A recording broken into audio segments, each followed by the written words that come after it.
नमस्कार दोस्तों, स्वागत है आप सभी का हमारे यूट्यूब चैनल पर। दोस्तों, आज की कहानी राजस्थान से शुरू होती है। राजस्थान की गुलाबी ठंड अपने पूरे शबाब पर थी। जयपुर के शहर के मशहूर नेहरू पार्क के पास बाहर काफ़ी चहल-पहल थी। गाड़ियों का शोर, लोगों की आवाजाही के बीच में आती हॉर्न की आवाज़ें। उसी पार्क के पार्किंग एरिया में अचानक भीड़ जमा होने लगी। दोस्तों, सोनम, जो कि वही 32 साल की स्वतंत्र और कामकाजी महिला थी, अपनी स्कूटी से पार्क पहुंची थी। वह अपनी पुरानी सहेली अनन्या से मिलने आई थी। जैसे ही सोनम ने पार्किंग के पास गाड़ियों की भारी भीड़ देखी, उसका दिल अचानक बैठ सा गया था। उसे लगा कि शायद कोई दुर्घटना हो गई है। दोस्तों, सोनम ने अपनी स्कूटी रोकी और भीड़ को चीरती हुई आगे बढ़ी। वहां का नज़ारा देखकर उसके पैरों तले जमीन खिसक गई थी। सड़क पर उसकी सहेली अनन्या खून से लथपथ पड़ी हुई थी और पास ही एक 15 साल का बेटा रोहित बिलख-बिलख कर रो रहा था। दोस्तों, ऐसा लग रहा था जैसे किसी अज्ञात वाहन ने अनन्या को जोरदार टक्कर मारी हो और चालक भाग निकला हो। दोस्तों, सोनम ने बिना एक पल गंवाए अपनी गाड़ी आगे बढ़ाई। उसने कुछ लोगों की मदद से अनन्या को संभाला, गाड़ी में बिठाया और तुरंत पास के सिटी लाइफ हॉस्पिटल ले गई। दोस्तों, अस्पताल में अफरा-तफरी का माहौल था। रोहित अपनी माँ को इस हालत में देखकर बुरी तरह घबराया हुआ था। दोस्तों, उसे समझ नहीं आ रहा था कि वे क्या करे। सोनम ने तुरंत जाकर भर्ती का फॉर्म भरा, फीस जमा की और डॉक्टरों को इमरजेंसी में भेजा। दोस्तों, जब सोनम इमरजेंसी वार्ड से बाहर आई तो उसने देखा कि रोहित एक कोने में बैठा फूट-फूट कर रो रहा था। सोनम उसके पास जाकर बैठ गई, उसके कंधे पर हाथ रखा और रोहित ने अपनी भीगी आंखों से सोनम की तरफ देखा। उसने सोनम को पहले कभी नहीं देखा था। रोहित रोहित रोते-रोते रोहित ने कहा, "धन्यवाद आंटी, आप हमारे लिए भगवान बनकर आई हैं। अगर आप सही वक्त पर ना आती तो हम न जाने अपनी मेरी माँ का क्या हाल होता।" दोस्तों, सोनम ने बहुत ही प्यार से रोहित के माथे पर हाथ फेरा और बोली, "बेटा रो मत, मैं तुम्हारी माँ की बहुत पुरानी दोस्त हूँ। मेरा नाम सोनम है। मैं आज तुम्हारी माँ से ही मिलने पार्क आई थी, लेकिन रास्ते में यह सब हो गया। तुम बिल्कुल फिक्र मत करो।" यह सुनते ही रोहित ने रोते हुए सोनम को गले लगा लिया। उसकी चीख निकल गई, "मौसी, मेरी माँ ठीक तो हो जाएगी ना? डॉक्टर ने उन्हें अंदर ले गए हैं। उन्हें कुछ होगा तो नहीं? मुझे बहुत डर लग रहा है मौसी।" सोनम ने अपनी साड़ी पल्लू से रोहित के आंसू पोंछे और ढांढस बंधाते हुए बोली, "शांत हो जाओ रोहित, तुम्हारी माँ बहुत मजबूत है। उन्हें कुछ नहीं होगा, हम सब उनके साथ हैं।" दोस्तों, कुछ देर बाद आईसीयू का दरवाजा खुला और मुख्य डॉक्टर बाहर आए। उन्होंने बाहर चारों तरफ देखा और सोनम से कहा, "एक बात, क्या आप मरीज के परिजन हैं? जरा मेरे केबिन में आइए।" दोस्तों, सोनम डॉक्टर के केबिन में गई। डॉक्टर के चेहरे पर गंभीर चिंता के भाव थे। उन्होंने सोनम को बैठने का इशारा किया। वे बोले, "देखिए, मरीज की हालत बेहद नाजुक है। उनके सिर पर बहुत गहरी चोट लगी है। आंतरिक स्राव की वजह से वे कोमा में चली गई हैं। दोस्तों, अब वे कब तक होश में आएंगी यह कहना मुश्किल है। इसमें कुछ महीने भी लग सकते हैं और शायद साल भी। उन्हें काफ़ी समय तक आईसीयू में ही निगरानी में रखना होगा।" दोस्तों, डॉक्टरों की बातें सुनकर सोनम सन्न रह गई। उसके पैरों तले जमीन खिसक गई। जब सोनम केबिन से बाहर आई तो उसने रोहित को सच का एक ढाला हुआ रूप बताया। उसने रोहित का हाथ पकड़कर कहा, "रोहित बेटा, डॉक्टर ने कहा है तुम्हारी माँ का इलाज थोड़ा लंबा चलेगा। उन्हें कुछ दिन अस्पताल में भर्ती रहना पड़ेगा।" रोहित की आंखें फिर भर आई। वह घबराकर बोला, "अगर माँ अस्पताल में रहेंगी तो मैं कहाँ जाऊँगा मौसी? मेरा एक शहर में कोई नहीं है।" दोस्तों, सोनम ने तुरंत कहा, "तुम्हें चिंता करने की बिल्कुल ज़रूरत नहीं है। जब तक तुम्हारी माँ पूरी तरह ठीक नहीं हो जाती, तुम मेरे घर में साथ रहोगे। अस्पताल का सारा खर्च भी मैं उठाऊँगी। आखिरकार अनन्या मेरी सबसे खास दोस्त है।" दोस्तों, सोनम ने फिर एक सवाल पूछा, "वैसे रोहित तुम्हारे पापा कहाँ हैं? उन्हें फ़ोन किया क्या?" रोहित का चेहरा गुस्से और दुःख से लाल हो गया। उसने नीचे देखते हुए कहा, "पापा और माँ का 2 दिन पहले बहुत झगड़ा हुआ था। माँ गुस्से में ही पार्क आई थी और पापा के पास नहीं जा सका। उसका काम दूसरे शहर अहमदाबाद में रहता है। अभी वे कहाँ हैं मुझे नहीं पता। वैसे तो मेरी उनसे बात नहीं होती। वे मुझे हमेशा नाराज़ ही रहते हैं। मैंने उनसे बहुत दूरी बना ली है।" दोस्तों, सोनम ने स्थिति को समझा और कहा, "कोई बात नहीं बेटा, जब तक सब ठीक नहीं होता तुम मेरे घर रहोगे।" सोनम ने अस्पताल की एक स्पेशल नर्स से बात की और उसे पैसे देकर अनन्या की पूरी देखरेख की जिम्मेदारी सौंप दी। सोनम का खुद का अस्पताल में रुकना मुमकिन नहीं था, क्योंकि उसे रोज अपनी ड्यूटी पर जाना होता था। इसलिए वह रोहित को साथ लेकर अपने घर आ गई। दोस्तों घर लौटते समय सोनम ने रास्ते में रोहित के लिए कुछ नए कपड़े और ज़रूरत का सामान खरीदा क्योंकि दुर्घटना के समय उसके कपड़े गंदे हो गए थे। रोहित पूरे रास्ते खामोश और उदास रहा। सोनम जयपुर के एक शांत इलाके में अकेले एक 2 मंजिला मकान में रहती थी। 32 साल की उम्र में भी वह अविवाहित थी और एक बड़ी कंपनी में काम करती थी। दोस्तों उस रात सोनम कई बार रोहित के कमरे के बाहर चक्कर लगाती रही। उसे लगा कि बच्चा सदमे में है, धीरे-धीरे सामान्य हो जाएगा। अगले 2-3 दिनों तक सोनम का यही नियम बना रहा। वह सुबह ऑफिस जाने से पहले, शाम को आने के बाद रोहित को अस्पताल ले जाती, वहाँ जहाँ वह अपनी माँ से मिलता। सोनम ने फर्ज नर्स से अतिरिक्त पैसे दे रखे थे ताकि अनन्या का ध्यान रखने में कोई कमी न रहे। दोस्तों धीरे-धीरे दिन बीतते लगे। रोहित अब सोनम के घर में अच्छे से ढलने लगा था। सोनम ने एक मासूम सीधा-साधा 15 से 16 साल का बच्चा ही समझ रही थी, लेकिन अंदर ही अंदर चीज़ें बदल रही थी। घर में अकेले रहते-रहते रोहित बोर होने लगा। सोनम रोज़ ऑफिस से छुट्टी नहीं ले सकती थी। एक दिन शाम को चाय पीते समय सोनम ने रोहित से कहा, देखो रोहित, अगले साल तुम्हारा कॉलेज शुरू होने वाला है। तुम घर में बैठे-बैठे बोर हो जाते हो। तुम्हारा शरीर भी काफ़ी अच्छा और लंबा-चौड़ा है। तुम्हें जिम जॉइन कर लेना चाहिए। मेरी जान-पहचान में पास ही के एक बहुत अच्छी जिम है। मैं तुम्हारा दाखिला करवा देता हूँ। इसके अलावा तुम शाम को डांस या म्यूजिक क्लास भी जॉइन कर लो। इससे तुम्हारा मन लगा रहेगा और दिन भी जल्दी कटेगा। दोस्तों शुरुआत में रोहित ने थोड़ा संकोच किया और मना करने लगा। नहीं मौसी, मेरा मन नहीं है। लेकिन सोनम ने जिद की, नहीं, तुम्हें जाना चाहिए। यह तुम्हारी सेहत और मन दोनों के लिए अच्छा रहेगा। आखिरकार रोहित मान गया और सोनम ने उसका जिम और हॉबी क्लास में एडमिशन करा दिया। दोस्तों धीरे-धीरे नया माहौल रोहित को पसंद आने लगा। जिम में नए दोस्त मिले, लेकिन उसके साथ ही रोहित के अंदर एक अजीब-सा बदलाव आने लगा था। उसने सोनम का बहुत ज़्यादा ख़्याल रखना शुरू कर दिया था। सोनम के मुँह से कोई बात निकलती नहीं कि रोहित तुरंत वह काम कर देता था। दोस्तों जिम की वजह से रोहित को प्रोटीन और अच्छी खुराक की ज़रूरत थी। सोनम खुद रोज़ सुबह उठकर उसके लिए अंडे, दूध और प्रोटीन शेक तैयार करती थी। दोस्तों एक रात लगभग 10 बजे सोनम रसोई में गर्म दूध कर गिलास लेकर रोहित के कमरे की तरफ बढ़ रही थी। कमरे के दरवाजे के पास फर्श पर थोड़ा पानी गिरा हुआ था। सोनम का पैर अचानक फिसल गया और उसका टखना मुड़ गया। वह जोर से चीखने हुए नीचे गिर पड़ी और दूध गिलास टूटकर बिखर गया। दोस्तों चीख सुनकर रोहित दौड़ता हुआ कमरे से बाहर आया। मौसी क्या हुआ? रोहित ने बिना पल गंवाए सोनम को अपनी दोनों बाहों से उठाया। सोनम दंग रह गई। एक 15-16 साल का लड़का, उसे जो अपनी खुद एक अच्छी खासी कद काठी की महिला थी, इतनी आसानी से उठाकर बेड तक ले आया। सोनम उस लड़के की ताकत देखकर हैरान थी।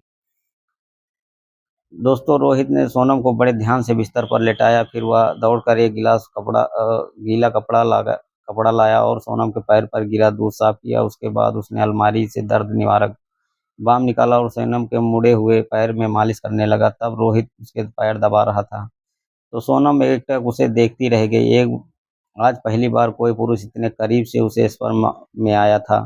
दोस्तों सोनम 32 साल की हो चुकी थी, लेकिन उसने कभी शादी नहीं की थी। उसका अतीत में एक ब्रेकअप हुआ था जिसके बाद वह पूरी तरह अकेली थी। उसकी ज़िंदगी में रोहित जैसा कोई कभी नहीं आया था। दोस्तों अचानक सोनम के मुँह से निकला, रोहित, मैंने तुम्हें बिल्कुल छोटा समझा, बच्चा समझा था, लेकिन तू मुझे उठाकर सीधे बेड पर ले आया। मैं 32 साल की हूँ, फिर भी तूने मुझे ऐसे उठा लिया। सच में मैं तुम्हारी ताकत देखकर चौंक गई हूँ।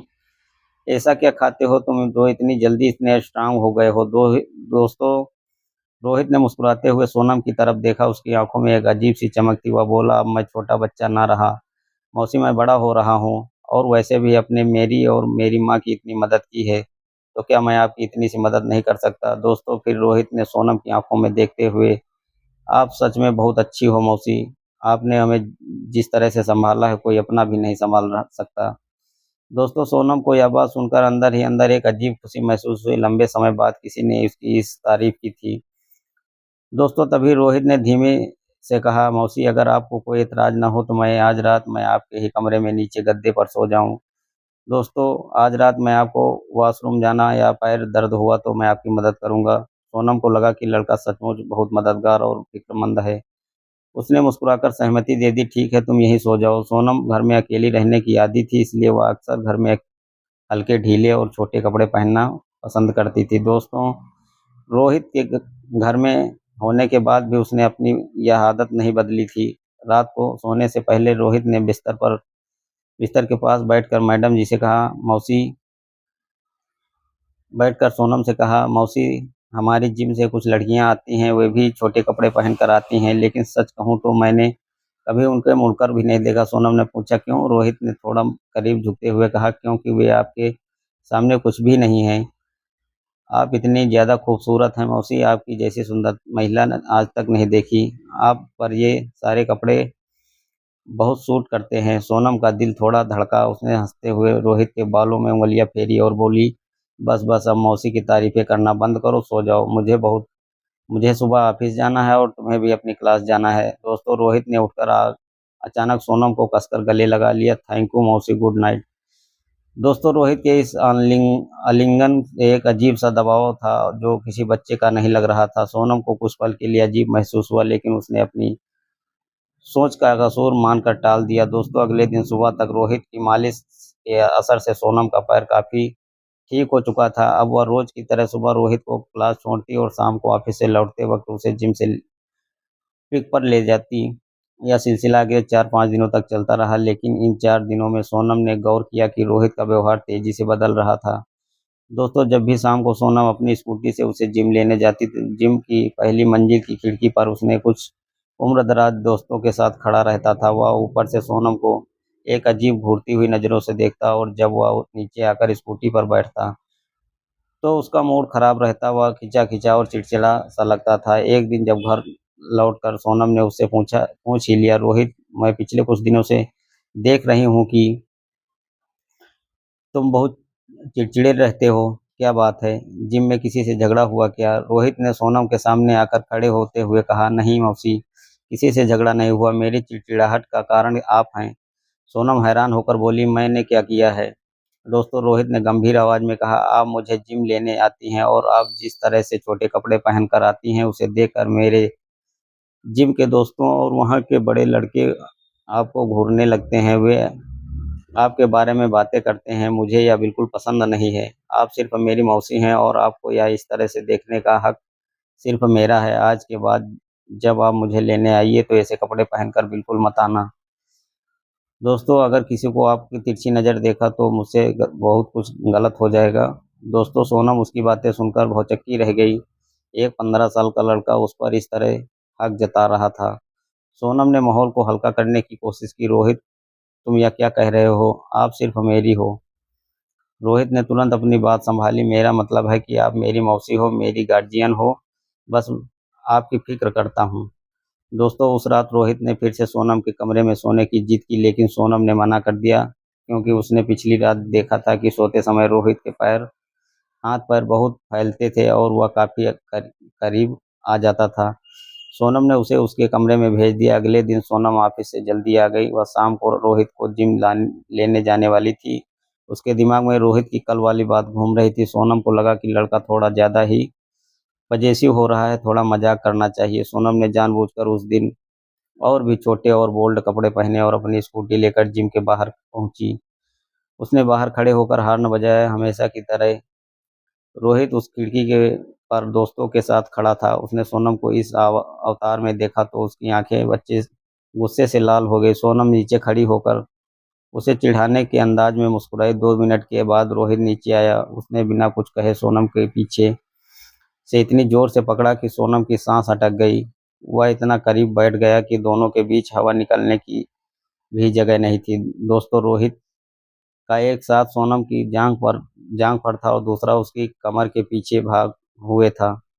दोस्तों, स्कूटी चलाते हुए सोनम को बहुत अजीब और असुरक्षित महसूस होने लगा। रोहित की उंगलियां धीरे धीरे आगे बढ़ रही थी।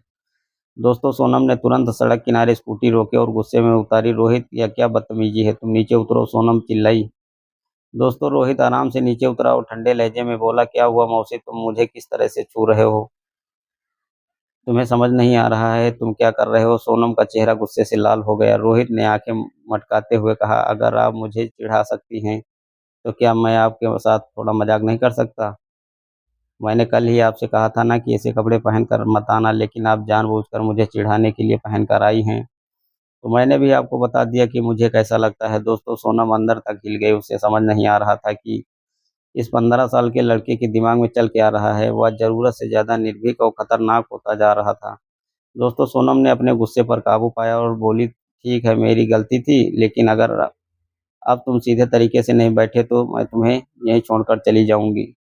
दोस्तों रोहित ने तुरंत मासूमियत का मुखौटा पहना, सारी मौसी अब ऐसा नहीं होगा। दोस्तों घर लौटते वक्त उसने सिर्फ सोनम के कंधे पर हाथ रखा, लेकिन उस दिन के बाद से रोहित का व्यवहार पूरी तरह बदल गया था। वह सोनम के घर में रहने के बावजूद उस पर नज़र रखने लगा। जब भी सोनम अपने कमरे में कपड़े बदलती या तैयार होती, रोहित अक्सर बिन बुलाए दरवाजे के पास मंडराता रहता।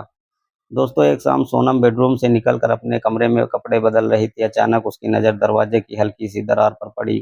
रोहित वहां खड़ा होकर उसे चुपके से देख रहा था। दोस्तों सोनम ने तुरंत दरवाजा खोला और डांटते हुए बोली, रोहित तुम यहाँ क्या कर रहे हो? या क्या बदतमीजी है रोज रोज की? दोस्तों रोहित बिना झिझकते हुए मुस्कुराया और अंदर आ गया। मौसी मैं तो बस यह देख रहा था। पता है मैं छोटा था, जब भी मेरी माँ तैयार होती थी तो पापा अक्सर पीछे से आकर उन्हें गले लगा लेते थे। फिर माँ के बालों को हाथ फेरते थे, उन्हें उठाकर बेड पर बिठा देते थे। दोस्तों यह कहते कहते रोहित आगे बढ़ा। इससे पहले कि सोनम कुछ समझ पाती, रोहित ने सोनम के बालों में उंगलियां फेरी। उसने कमर से उठाया और सीधे बेड पर बिठा दिया। सोनम का दिल डर के मारे तेजी से धड़कने लगा। दोस्तों रोहित की आंखों में इस वक्त किसी बच्चे की मासूमियत नहीं थी, बल्कि एक खौफनाक जुनून था। दोस्तों सोनम ने घबराकर कहा, रोहित तुम ठीक हो तो ना? और उसे बचाव में रोहित के बांह पर बहुत जोर से चिमटी काट दी। आह! रोहित पीछे हटा। उसने अपनी बांह सहलाई और एक अजीब सी हंसी हंसा। अगर आप मुझे यह चिमटी नहीं काटती मौसी, तो न जाने आज रात मैं आपके साथ क्या कर बैठता। दोस्तों सोनम का शरीर खौफ से कांप उठा। उसने चिल्लाकर कहा, उठो यहाँ से, निकलो मेरे कमरे से। रोहित ने अचानक सोनम का हाथ पकड़ा, उसे अपनी तरफ खींच लिया। वह फुसफुसाया, मौसी देखिए ना, मेरे माँ पापा कितने खुश थे। फिर अचानक सब खत्म हो गया। मैं महीनों से उनका प्यार देखने के लिए तरस रहा हूँ। दोस्तों सोनम ने खुद को संभाला और नरम आवाज से कहा, रोहित शांत हो जाओ, तुम्हारी माँ ठीक हो जाएगी, फिर सब पहले जैसा हो जाएगा। तुम अपने कमरे में जाओ। दोस्तों अगली रात मौसम खराब हो गया था। जयपुर में बर्फीली हवाएं चल रही थी। रात के लगभग 11:30 बजे रोहित सोनम के कमरे के दरवाजे पर आया। उसने कंबल लपेटा हुआ था और वह कांप रहा था। मौसी मेरे कमरे में खिड़की का लॉक टूट गया है, बहुत तेज बर्फीली हवा अंदर आ रही है। अगर मैं आज रात वहां सोया और कल सुबह मुझे अस्पताल में भर्ती होना पड़ेगा। खिड़की बंद नहीं हो रही है, रोहित ने गिड़गिड़ाते हुए कहा। दोस्तों सोनम ने कहा, रुको मैं अगर चलकर देखती हूँ, लेकिन रोहित ने उसका हाथ पकड़ लिया। नहीं मौसी, वहाँ बहुत ठंड है, प्लीज आज रात मुझे अपने कमरे में सोने दीजिए, मैं नीचे फर्श पर ही सो जाऊंगा। दोस्तों रोहित की जिद और बाहर की कड़ाके की ठंड देखकर सोनम का दिल पिघल गया। उसने सोचा कि एक रात ही तो बात है। उसने रोहित को अपने कमरे में आने दिया। सोनम अपने बेड पर सो गए और रोहित नीचे फर्श पर अपना बिस्तर लगाकर लेट गया। दोस्तों 2 घंटे बाद रात के 1:30 बजे सोनम की नींद अचानक खुली। उसने कंबल में भारीपन और सरसराहट महसूस हुई। जब उसने आंखें खोली तो उसके होश उड़ गए। रोहित फर्श से उठकर सोनम के कंबल के अंदर आ चुका था। दोस्तों वह सोनम के बिल्कुल करीब चिपका हुआ था और ठंड से कांपने का नाटक कर रहा था। दोस्तों सोनम जैसे ही पीछे हटने लगी, रोहित ने सोनम की कमर में अपना हाथ कस दिया। उसने सोनम के कान में बिल्कुल पास जाकर फुसफुसाया, मौसी मुझे बहुत ठंड लग रही है, क्या मुझे आपके कंबल में थोड़ी सी जगह मिलेगी? मैं बीमार पड़ जाऊंगा मौसी। सोनम ने उसका हाथ हटाने की कोशिश की। रोहित, यह क्या तरीका है, तुम नीचे जाओ। लेकिन रोहित की पकड़ बहुत मजबूत थी। जिम जाने की वजह से उसकी ताकत बढ़ चुकी थी। उसने सोनम को खुद से चिपका लिया और उसकी गर्दन के पास सांसें छोड़ते हुए बोला बोला मौसी आप कितनी खूबसूरत हैं, लेकिन आपकी जिंदगी की सबसे बड़ी कमी यह है कि आप अकेली हैं। आपके अंदर सुंदर महिला के अकेले रहें, यह मुझे बर्दाश्त नहीं है। आपको अपने भविष्य के बारे में सोचना चाहिए। दोस्तों सोनम डर के मारे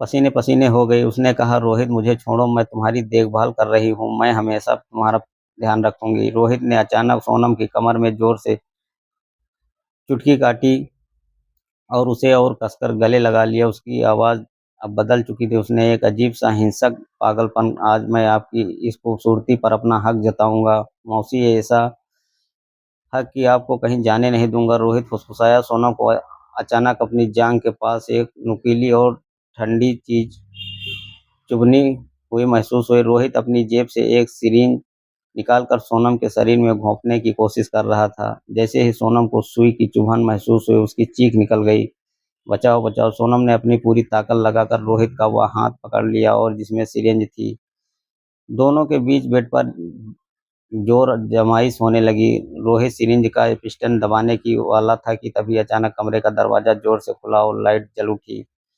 दोस्तों, सामने एक अंधेड़ उम्र का व्यक्ति खड़ा था, वह विक्रम था। दोस्तों, विक्रम को देखकर रोहित चौंक गया। उसी पल सोनम ने रोहित का धक्का दिया और सिरिंज उसके हाथ से छूटकर दूर जा गिरी। दोस्तों, विक्रम ने दौड़कर रोहित को दबोच लिया और उसे खींचकर सोनम से दूर किया। बेड पर एक इस्तेमाल की हुई बड़ी सिरिंज पड़ी थी, जिसमें आधा पारदर्शी तरल पदार्थ बचा हुआ था। विक्रम दंग रह गया, चिल्लाया, यह सब क्या हो रहा है? रोहित, तुम यह क्या कर रहे हो? दोस्तों, सोनम बेड से उठी, उसके बाल बिखरे हुए थे और वह हाँफ रहे थे। उसने विक्रम को देखा और फिर रोहित को। अचानक सोनम के चेहरे का डर भाव गायब हो गया और वह उसकी जगह एक ठंडी चालाक मुस्कान ले ली। दोस्तों, सोनम ने विक्रम की तरफ देखते हुए कहा, देख लिया विक्रम, यह तुम्हारा ही खून है, तुम्हारा ही बेटा है और यह बिल्कुल अपनी माँ की तरह पागल है। आज यह मेरे साथ क्या करने जा रहा था, यह तुमने अपनी आंखों से देख लिया। विक्रम हैरान होकर सोनम को देखने लगा। सोनम ने कहा, मैं तो सिर्फ तुमसे प्यार करती थी विक्रम, मैं तो तुम्हें अपनी तरफ खींचना चाहती थी, लेकिन तुम्हारी यह पत्नी अनन्या और तुम्हारा बेटा दोनों ही मानसिक रूप से बीमार हैं। मैं तो कहती हूँ कि तुम अनन्या को अस्पताल में ही सड़ने दो, वरना यह लड़का कल तुम्हें भी मार डालेगा। विक्रम यह सुनकर स्तब्ध रह गया, लेकिन तभी विक्रम की पकड़ में जकड़े हुए रोहित की हंसी गूंजी। रोहित मुस्कुरा रहा था, उसकी आंखों से आंसू बह रहे थे, लेकिन उसके चेहरे पर खौफनाक सच्चाई का उजाला था। रोहित ने विक्रम की तरफ देखा और फिर सोनम की तरफ घूरते हुए बोला, मुझे सब पता चल चुका है सोनम मौसी, या मैं कहूँ मेरी माँ की जिंदगी बर्बाद करने वाली नागिन। सोनम का चेहरा एकदम पीला पड़ गया। क्या बकवास कर रहे हो? रोहित ने खुद को विक्रम की पकड़ से थोड़ा ढीला किया और चिल्लाकर बोला, पिछले कई दिनों से नाटक कर रहा था, मुझे सच जानना था। तुम कहती हो कि मेरी माँ पागल है। सच तो यह है कि तुम मेरे पिता की पूर्व प्रेमिका थी और तुम मेरे माँ बाप का हंसता खेलता घर तोड़ना चाहती थी। विक्रम ने चौंक कर रोहित को देखा। रोहित, तुम्हें यह सब कैसे पता? रोहित ने रोते हुए अपनी जेब से एक मुड़ा हुआ लिफाफा निकाला और सोनम के मुंह पर फेंक कर मारा। कुछ दिन पहले मुझे माँ की अलमारी से यह खत मिला था, रोहित ने चीख कर कहा। पिछले कुछ महीनों से मेरे माता पिता के बीच जो झगड़े हो रहे थे, उसका कारण मुझे समझ नहीं आ रहा था, लेकिन जब मैंने माँ की यह चिट्ठी पढ़ी तो उन्होंने दुर्घटना वाले दिन तुम्हारे लिए लिखी थी, तो जो मुझे सब समझ आ गया। रोहित ने विक्रम की तरफ देखकर कहा, पापा, यह औरत आपको पाने के लिए माँ को ब्लैकमेल कर रही थी। उस दिन पार्क में माँ इसी से मिलने आई थी ताकि यह सब जिंदगी से निकल जाए, लेकिन उसके उकसाने माँ बदहवास होकर सड़क पर भागी और गाड़ी की चपेट में आ गई। सोनम कांपने लगी। दोस्तों, रोहित ने सोनम की तरफ उंगली उठाई और सुनो, जब अस्पताल में मेरी माँ कोमा में गई तो तुमने मुझे झूठ बोला था कि तुमने कहा था कि माँ का इलाज चल रहा है, लेकिन मैंने उस दिन डॉक्टर के केबिन के बाहर तुम्हारी और डॉक्टरों की बातें सुन ली थी। रोहित की आवाज़ में नफरत का उबाल। डॉक्टरों ने तुम्हें बताया था कि माँ को कोमा में जाने की वजह से एक्सीडेंट चोट नहीं, बल्कि हार्ड पावर न्यूरो ड्रग्स का ओवरडोज दिया। मेरी माँ पिछले 3 महीनों से अवसाद में थी क्योंकि तुम उन्हें मानसिक रूप से प्रताड़ित कर रही थी।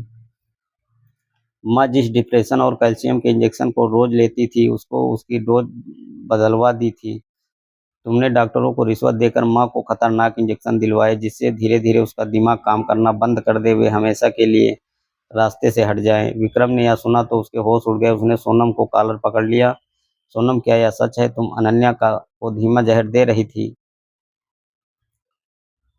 दोस्तों, रोहित ने सिरिंज की तरफ इशारा करते हुए कहा, हाँ पापा, और जब मुझे अस्पताल में डॉक्टर की फाइलों से उस इंजेक्शन का पता चला तो मैंने माँ के पर्स से वही बचा हुआ हाई डोज इंजेक्शन निकाल लिया था और पिछले 4 दिनों से इस औरत के घर में मासूम बनने का नाटक कर रहा था और इसके करीब आने का, इससे लिपटने का और इससे कमरे में सोने का नाटक सिर्फ इसलिए कर रहा था ताकि मैं सही मौका देखकर वही इंजेक्शन इसके शरीर में ठोंक सकूं। जो दर्द इसने मेरी माँ को दिया है, वही दर्द मैं इसे देना चाहता था। दोस्तों, पूरे कमरे में सन्नाटा छा गया। सोनम दीवार से सटकर खड़ी हो गई। उसकी सारी चालाकियां, उसका सारा घमंड और उसकी पूरी साजिश एक 15 साल के लड़की के बदले की आग के सामने जलकर राख हो चुकी थी। दोस्तों, रोहित ने तड़पते हुए कहा, तुम जैसी औरतें कभी किसी की प्रेमिका या पत्नी नहीं बन सकती। सोनम, तुमने आज हंसते खेलते परिवार को तबाह किया है। मेरी माँ आज अस्पताल में जिंदगी और मौत से लड़ रही है, सिर्फ तुम्हारी वजह से। दोस्तों, विक्रम ने भारी मन से सोनम को देखा, उसकी आंखों में घड़ा थी। विक्रम ने तुरंत अपना फोन निकाला और पुलिस को फोन लगा दिया। हेलो पुलिस स्टेशन, मैं सिटी लाइफ अस्पताल के पास से बोल रहा हूँ। यहाँ एक महिला ने मेरी पत्नी की हत्या की कोशिश की है और षड्यंत्र रचा है, तुरंत पुलिस भेजिए। सोनम घुटनों के बल फर्श पर गिर पड़ी। जिस लड़के को वह एक सीधा साधा और अबोध वासना का शिकार बनाने वाला मोहरा समझ रही थी, वह वास्तव में अपनी माँ के खून के आंसुओं का हिसाब लेने आया था। और खौफनाक इंतकाम था। बाहर सायरन की आवाजें धीरे धीरे करीब आ रही थी। दोस्तों, जयपुर की उस बर्फीली रात में विश्वासघात और वासना के बदले का यह खौफनाक खेल हमेशा हमेशा के लिए समाप्त हो गया था। दोस्तों, यह कहानी आप लोगों को कैसी लगी, कृपया कमेंट में जरूर बताइए। मिलते हैं नेक्स्ट वीडियो में, तब तक के लिए धन्यवाद।